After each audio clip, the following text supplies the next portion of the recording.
Pourquoi les arbres arborent-ils un aspect automnal de plus en plus tôt dans l'année? Et surtout, est-ce que c'est grave? Bonjour, je suis Salomé Robles, journaliste environnement-climat pour BFM TV. Bienvenue dans la question météo-climat.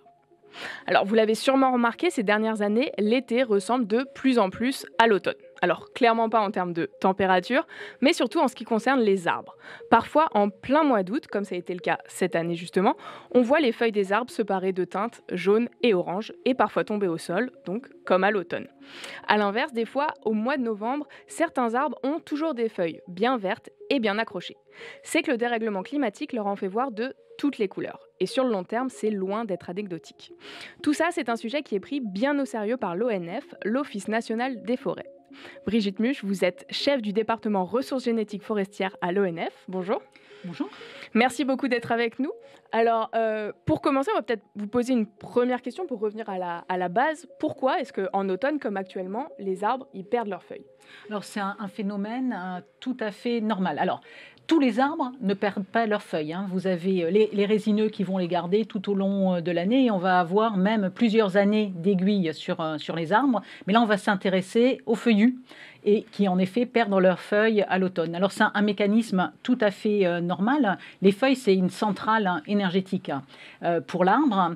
Et à l'automne, cette centrale, ces feuilles, elles vont avoir des signaux extérieurs, une diminution de la température et puis un raccourcissement des jours, en fait. Et ces deux phénomènes vont leur faire prendre conscience, entre guillemets, qu'une mauvaise période va arriver et que les arbres vont rentrer en dormance.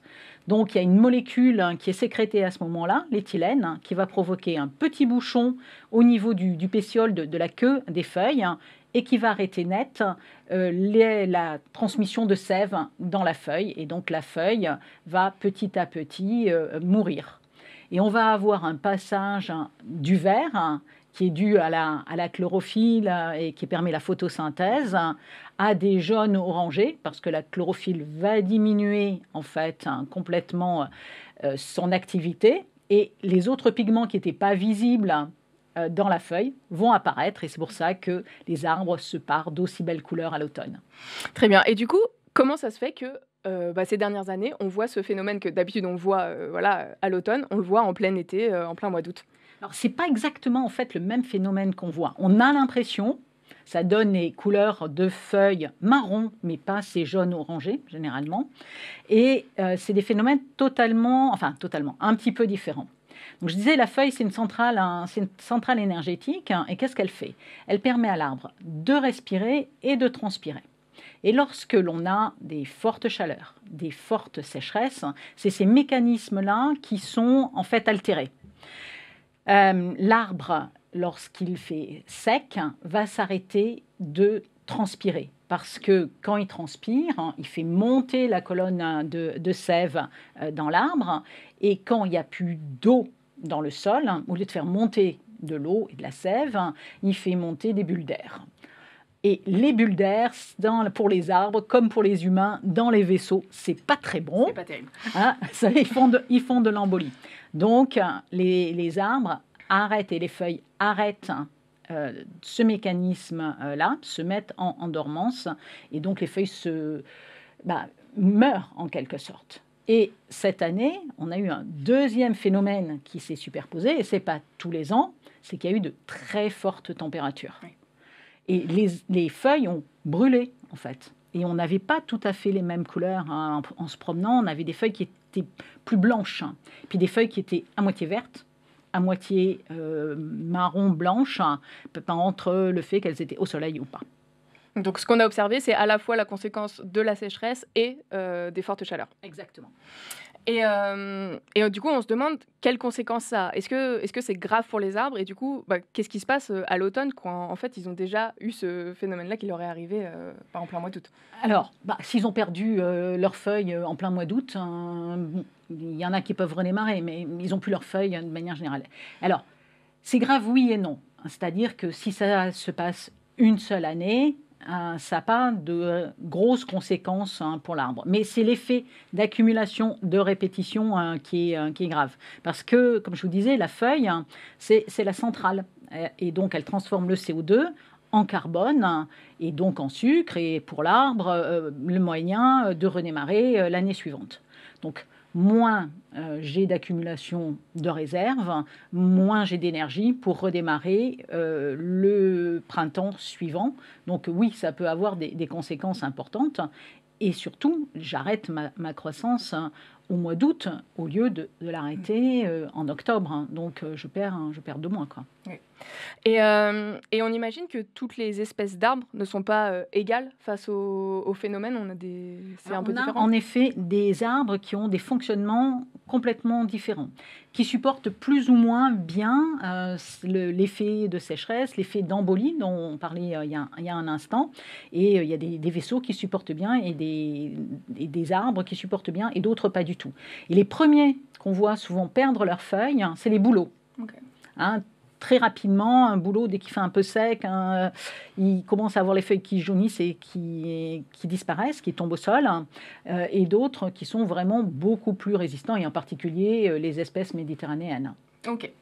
Et donc, on parlait de cet effet répétitif, cet effet sur le long terme. Est-ce que vous pouvez un petit peu nous parler de cette accélération des phénomènes de dépérissement forestier dont on parle, c'est vrai, ces dernières années, on dit que les forêts françaises sont en phénomène de dépérissement. Qu'est-ce que ça veut dire et qu'est-ce que ça signifie ? Alors, qu'est-ce qu'on appelle, nous, forestiers, les dépérissements, alors, c'est bien tracé. On a, avec le département santé des forêts, des correspondants qui vont aller visiter des placettes régulièrement et noter l'état de la couronne de l'arbre. Et ils vont regarder s'il manque des feuilles, s'il manque des branches. Et c'est ça que l'on regarde et que l'on note. Normalement, quand vous avez un chêne face à vous, vous ne devez pas voir le ciel. Si vous avez des fenêtres, c'est qu'il y a un problème, il lui manque des branches, il manque des feuilles. Et oui, c'est très important pour nous, forestiers, parce que plus un arbre dépérit, moins il stocke de carbone, moins il rend de services écosystémiques et moins il produit de bois. Et donc ça a vraiment des impacts très importants pour la forêt. Et justement, vous parlez de ce rôle qu'ont les arbres de stocker le carbone. On parle du rôle de la photosynthèse, etc. Ce phénomène dont on parle depuis le début, des arbres qui sont en fait fragilisés par la chaleur et la sécheresse, est-ce qu'on n'est pas un petit peu dans un cercle vicieux par rapport au changement climatique, puisqu'on dit tout le temps que les arbres nous permettent justement de stocker ce CO2, et là, visiblement, c'est un peu mis à mal. Alors, en effet, le stockage de CO2 est un petit peu mis à mal, et là, ces derniers jours, on a tout un tas d'articles qui sont en train de fleurir en disant la forêt ne stocke plus de CO2, mais au contraire en relargue. Alors, elle en relargue pas totalement, c'est-à-dire qu'elle stocke moins de CO2 à cause de ces dépérissements. Si j'ai moins de feuilles, si j'ai des arbres qui meurent, forcément je stocke moins de CO2. Et puis il y a le phénomène des incendies qu'on a eu cette année et qui ont été des grands facteurs de relargage de CO2 de forêt. Et ça, en effet, ça a des impacts. Et alors, un cercle vicieux, oui et non, c'est-à-dire que les arbres sont résilients quand même. Et l'année dernière, et on a eu un été plus correct, normal, je dirais. Et on l'a vu dès le printemps, on a vu des pousses qui étaient de branches qui étaient beaucoup plus importantes. Okay. Donc, la machine peut s'inverser si la récurrence de ces sécheresses et de ces chaleurs n'est pas tous les ans, quoi. Oui, donc si on se dit que si ils sont fragilisés, c'est pas complètement fini, ils sont pas encore morts ou quoi que ce soit. Ils peuvent renaître une année plus clémente. Voilà. Mais à partir d'un certain niveau, c'est compliqué. Quand on n'a plus que des grosses charpentières, que les grosses branches, ça devient beaucoup plus compliqué. J'imagine qu'ils se voient vraiment fragilisés à la fois. Du coup, j'imagine que ça augmente par exemple le risque d'incendie d'où vous parliez, le fait d'être fragilisé. Ça augmente peut-être aussi leur vulnérabilité face aux parasites, par exemple, d'être dans des situations comme ça. Les arbres, en effet, qui sont stressés par la température et la sécheresse, sont bien plus sensibles aux parasites. C'est la crise de scolite qu'on a eue à partir de 2019, en fait, sur l'épicéa qu'on voit maintenant sur le sapin. Et premier pathogène, le premier insecte qui qui ne faisait pas de dégâts jusqu'à présent, mais dû à la fragilité, va avoir des impacts beaucoup plus importants. Et là-dessus se surajoute que le climat est plus favorable pour l'insecte. Au lieu de faire 2 générations, il en fait 3, voire 4 dans l'année, donc avec une pullulation d'insectes qui s'ajoute. Est-ce que vous pouvez un petit peu du coup nous raconter le travail des agents de l'ONF justement face à tout ça, face à tous ces changements qui sont observés justement dans les écosystèmes forestiers? Alors, on a des changements, mais tout n'est pas partout. On a plutôt une peau de léopard. Il y a des endroits où il n'y a pas de souci. Et ce qu'on imagine avec les modèles que l'on peut travailler, c'est qu'on aura dans 50% des cas, il n'y aura pas de questions à se poser, okay. et on continuera la forêt telle qu'on la connaît. Donc ça, c'est plutôt une bonne nouvelle quand même. Il faut les dire des fois. Soyons un peu positifs, parce que là, on a dit que des choses un peu tristes. Donc 50%, voilà. Et donc, il y a les 50 autres pourcents. Qu'est-ce qui se passe? Qu'est-ce qu'on en fait? La première chose qu'on fait, parce que pour nous, ce qui est important, c'est la diversité. D'accord. Diversité des solutions, diversité des espèces. Donc, on va regarder dans notre peuplement, à part l'essence objectif, qui est généralement majoritaire, qu'est-ce que j'ai? Quel est mon cocktail d'espèces? Et dans ce cocktail d'espèces, j'ai potentiellement des espèces qui sont plus résilientes que l'espèce objectif. Et donc, je vais changer un petit peu les parts dans mon cocktail et favoriser des espèces qui sont déjà présentes et plus résilientes. D'accord. Donc ça, c'est le premier acte que va faire le forestier. Il va essayer d'enrichir aussi, parce que l'enrichissement, encore une fois, la diversité, c'est quelque chose de très important. Et donc, il va se tourner vers des espèces qui sont présentes dans des conditions plus chaudes et sèches en France et en Europe. Et il va apporter cette diversité par plantation. Ça peut être au sein de la régénération naturelle, qui va quand même s'exprimer. Ou lorsqu'on a eu vraiment un gros dépérissement dans des zones un peu plus grandes et plutôt de plantation en plein.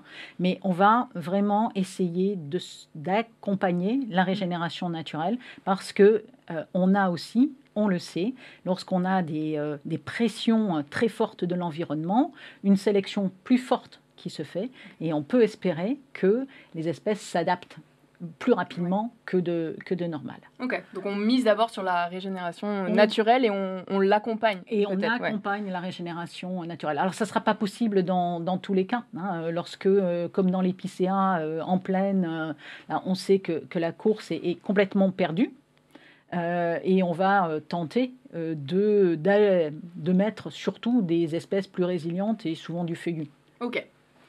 Et du coup, on parle beaucoup des forêts. Est-ce que, pour terminer, est-ce qu'on observe une différence entre ce qui se passe dans les forêts et ce qui se passe pour les arbres en milieu urbain? Parce que c'est vrai que ce dont on parlait au début, de ces feuilles qui tombent en plein été, ça s'observe beaucoup en ville. Alors, en ville, l'arbre, il est dans un milieu complètement contraint. Il a un sol qui n'est pas un sol forestier. Il a une température qui est généralement d'1, 2, voire 3 degrés supérieure à ce qu'on peut avoir en forêt. Donc l'arbre en ville, il va pâtir avant l'arbre en forêt du climat, de la chaleur. Voilà. Et il sert un peu de vigie, en fait. Et puis en ville, on a beaucoup d'espèces qu'on ne trouve pas en forêt. Naturellement, le marronnier, c'est une espèce plutôt de Turquie, plutôt que voir de plus loin. Voilà, le châtaignier, enfin voilà, il y a tout un tas d'espèces qu'on ne connaît pas en forêt. Par contre, c'est intéressant de faire le lien entre les deux, parce que les arbres en ville peuvent nous servir de vigie et de se dire, si ça commence à décrocher en ville, alors il va se passer des choses en forêt. Ouais, ils sont sur le premier front. Voilà. Très bien. Et merci beaucoup, Brigitte Muche, d'avoir partagé avec nous tous ces éclairages. Et merci à vous d'avoir écouté ou regardé La Question Météo-Climat, le podcast pour répondre à toutes les questions que vous vous posez sur le temps qu'il fait et le temps qu'il fera. Abonnez-vous pour ne rien manquer. Et si cet épisode vous a plu, n'hésitez pas à nous laisser une note et un commentaire. À bientôt.